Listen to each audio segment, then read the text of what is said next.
Kaniisad weyn oo loo bedelay masaajid ay ku cibaadaystaan dadka Islaamka ah, faaxishadii lagu sameyn jirayna loo bedelay goob Alle lagu caabudo.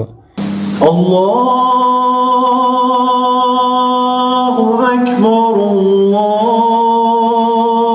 Allahu Akbar. Si aan ugu gudagalno muuqaalkan walaal waxaan ka codsanaynaa inaad like saarto oo share galayso page-kan aad ku soo biirto mahadsanida. Xaruntan oo hooy u ahayd faafinta diinta Kirishtaanka muddo dheer ayaa dad badan oo Islaam ah oo degan magaaladan ku taala waddanka Jarmalka ayaa waxa ay ku dadaaleen sidii ay kaniisadan ay masaajid Islaamku leeyahay ay ugu bedeli lahaayeen.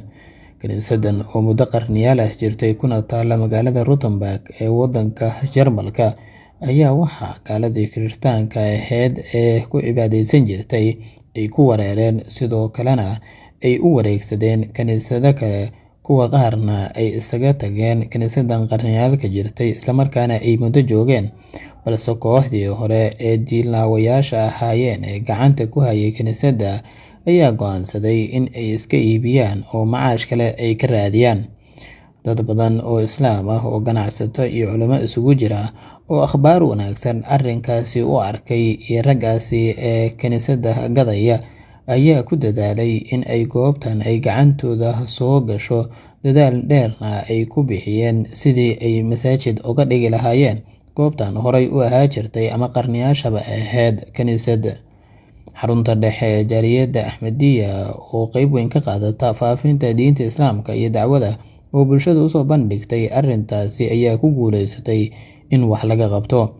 Laba wiil oo walaalo ah oo taajiriin Islaam ah horeyna ugu baaqay in 100 masjid ay dhisayaan iyo muxsiniin kale oo jecel khayrka ayaa waxay ku dadaaleen sidii ay dhulkaasi ay u gadi lahaayeen, dabadeedna ay dhisme uga sameyn lahaayeen masjidka, iyagoo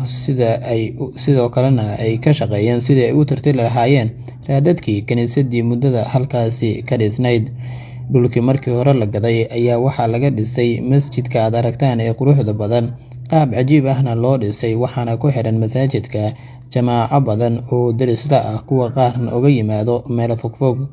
Waxaana looga mahadceliyey dadkii ka qayb qaatay gadida dhulka iyo dhismaha masjidka. Meeshan xumaanta lagu sameyn jirana u bedelay goob Alle lagu caabudo oo Ilaahay raalli uu ka yahay. Hadda haddii goobtan ay horay u ahaa jirtay meel Alle qeyrkiisa lagu caabudo oo kaniisad ah, hadda waxaa loo bedelay masaajidka aad aragtaan ee quruxda badan, isla markaana ay dad badan oo Islaam ku cibaadaystaan, sidoo kalena diinta Islaamka lagu faafiyo, dadkana lagu baro waxa ay tahay diinta Islaamku.